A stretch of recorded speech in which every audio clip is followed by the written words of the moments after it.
Okay students, ये है poem number second, class 10th, book first flight की, fire and ice. हमने इस पोएम का एक नोट्स बनाया है जो आपके एग्ज़ाम में काफ़ी हेल्पफुल रहेगा, चाहे वो सेंट्रल आइडिया आए या थीम आए या कोई स्टेटमेंट आए किसी भी प्रकार की, या दूसरे टाइप से कोई क्वेश्चन पुट यदि एग्जामिनर करता है तो हर प्रकार के क्वेश्चन में ये सिंगल आंसर वर्क करेगा। तो एक बार मैं इसकी रीडिंग कर देता हूँ।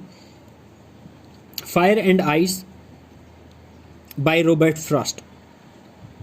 Fire and ice is a famous poem, एक प्रसिद्ध पोएम है by Robert Frost, Robert Frost के द्वारा, ए नेचर पोइट ऑफ अमेरिका, जो अमेरिका के एक नेचर पोइट है, मीन्स प्रकृति का वो ज़्यादा एक्सप्लेनेशन देते हैं, प्रकृति के एक्सप्लेनेशन के माध्यम से ही वो कुछ शिक्षा देने की कोशिश करते हैं। It is a highly symbolic poem, यह एक बहुत ज़्यादा सिम्बॉलिक पोएम है। It is a meditation on the end of the world, ये एक चिंतन है संसार के अंत का। The poet wants to aware, हमें जागृत करना चाहते हैं कवि ह्यूमैनिटी को, that everything will end one day, कि एक ना एक दिन हर चीज़ समाप्त हो जाएगी, as a result of human misdeeds, जो मनुष्य के द्वारा किए गए जो गलत कार्य हैं उनका रिजल्ट के तौर पर, उनका परिणाम ये होगा कि एक दिन ये पृथ्वी का विनाश होगा।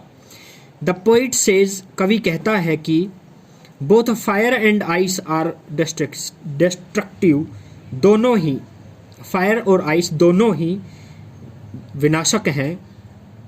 Fire represents desire, fire symbolically represent करती है डिजायर को, एंड आइस रिप्रेजेंट्स हेट्रेड, और आइस जो बर्फ है वो सिंबॉलिकल एक्सप्लेनेशन देती है हेट्रेड का अमंग मैनकाइंड, मनुष्य के बीच में। Desire and hate are two deadly sins of mankind, जो डिजायर और हेट दो डेडली सिंस हैं मैनकाइंड में, मनुष्य में। डेडली बहुत ज़्यादा सिंस, जो अपराध पाप तो हम कह नहीं सकते, मीन्स इच्छाएं बहुत ज़्यादा, ये जो रीजन है इस विनाश का रीजन बताया है पोइट ने। They are as powerful weapons of destruction, ये डिस्ट्रक्शन के इतने पावरफुल वेपन हैं जिस प्रकार आग या आइस कैन भी हो सकते हैं। इसी प्रकार ये जो हेट्रेड है और डिज़ायर है, दोनों ही बहुत पावरफुल वेपन बताए हैं कवि ने। Fire of violent desires will put the world to an end, fire of violent desire, इच्छाओं का होना बहुत ज़्यादा, will put the world to an end, संसार को विनाश कर देगी या विनाश के रास्ते पर ला देगी संसार को।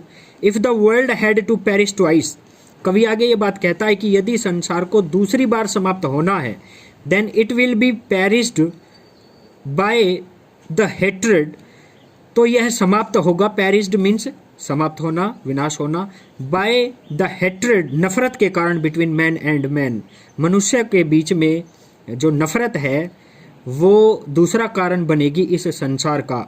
जिस प्रकार आज के दौर में जैसे ये कोविड-19 के दरमियान जो देश आपस में चीन के प्रति नफरत दिखा रहे हैं, तो ये एक कारण है तीसरे वर्ल्ड वार होने का।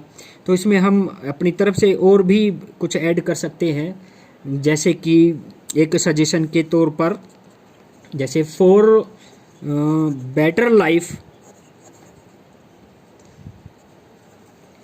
N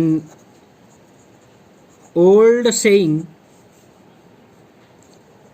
can work, old saying पुरानी जो कहावत है वो भी काम कर सकती है। कौन सी?